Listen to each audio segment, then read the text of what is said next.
मनीषा के गांव ढाणी लक्ष्मण के मुख्य गेट पर लोग बैठ गए ताकि शव न आए, इसलिए गांव के रास्ते को भी ब्लॉक कर दिया गया। गांव के लोग कमेटी और परिवार के फैसले से नाराज हैं। धरने पर बैठे एक शख्स ने इस पूरे मामले की लीपापोती करने की बात कही है।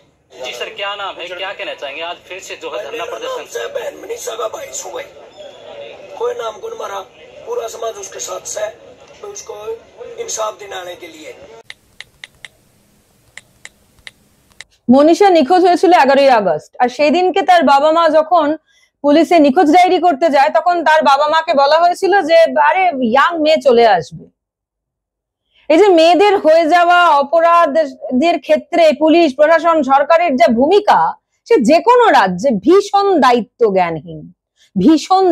জ্ঞানহীন এবং মেয়েদের ওপর হয়ে যাওয়া অপরাধের সম্পূর্ণ দায়িত্বটা চাপিয়ে দেওয়া হয় মেয়েদের উপরে।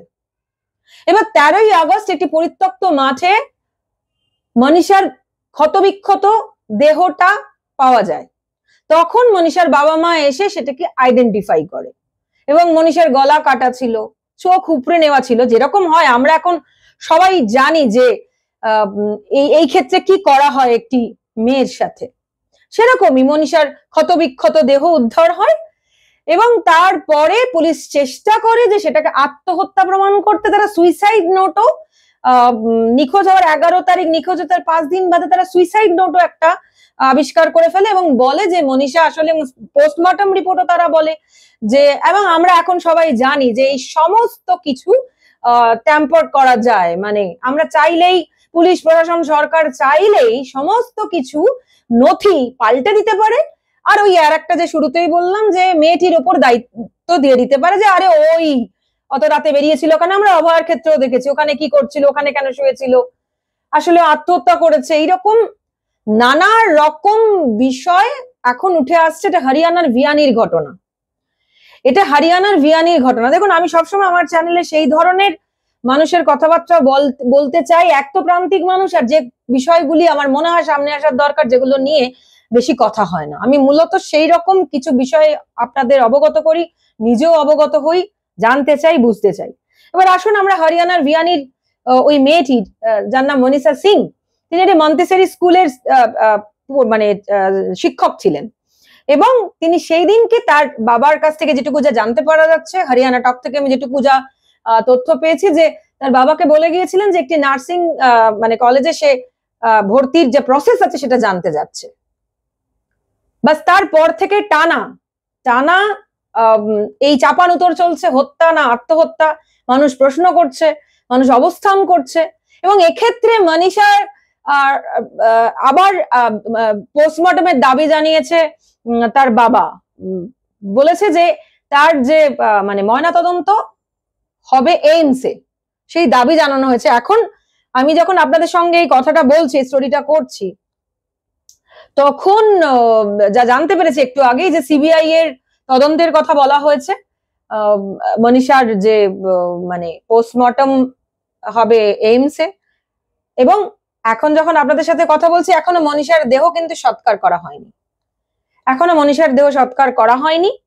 আমি যতদূর যা ইনফরমেশন পেলাম যে আগামীকাল সকালে মনীষার দেহ সৎকার করা হবে এবং যেটা হচ্ছে যে বিষয় যে বাবা মা চাইছেন যে এইমসে মনীষার দেহটা পোস্টমর্টম করা হোক, জানা হোক। এবার মানুষ দাবি তুলছে যে গলা কাটলো কি করে। এবার পুলিশের বক্তব্য হচ্ছে মনীষা কীটনাশক খেয়ে আত্মহত্যা করেছে, তার জন্য তারা একটা সুইসাইড নোটও পেয়েছে, যার কপি মিডিয়াতে ঘুরছে। सुसाइड नोट मौके पे ही मिला था, जो 13 तारीख को डेड बॉडी मिला था उसी दिन मिला था। जो सीन ऑफ क्राइम टीम गई थी उस दिन ही उनके पास था। আমি চেষ্টা করব এখানে আপনাদের সেই কপি দেখানো। सॉरी मम्मी पापा, मैं अपनी वजह से आप दोनों को परेशानी में नहीं देख सकती। आप दोनों मेरे लिए बहुत कुछ किया है, वैसे भी मेरे से सब दुखी थे। मैं समाज का जमाने का ख्याल करूँ और तुम भी दुखी हो ना। मैं गलत थी ना मैं कोई गलत काम किया, बस मुझे मेरे पेरेंट्स का ड्रीम पूरा करना था। मैं बीएससी नर्सिंग करके यूनिवर्सिटी क्रैक करना था, ना कि एक ऑफिसर बनकर मेरे मम्मी पापा का सपना पूरा कर सकूँ। लेकिन मैं आप दोनों पर बोझ नहीं बन सकती। I am sorry mummy papa अगर मैंने कहीं आपको हर्ट किया हो तो, and you are the world's best parents. Thanks for giving me this legend life. And पापा, मुझे प्रिंसेस की तरह पालने के लिए मैं आपकी आभारी हूँ।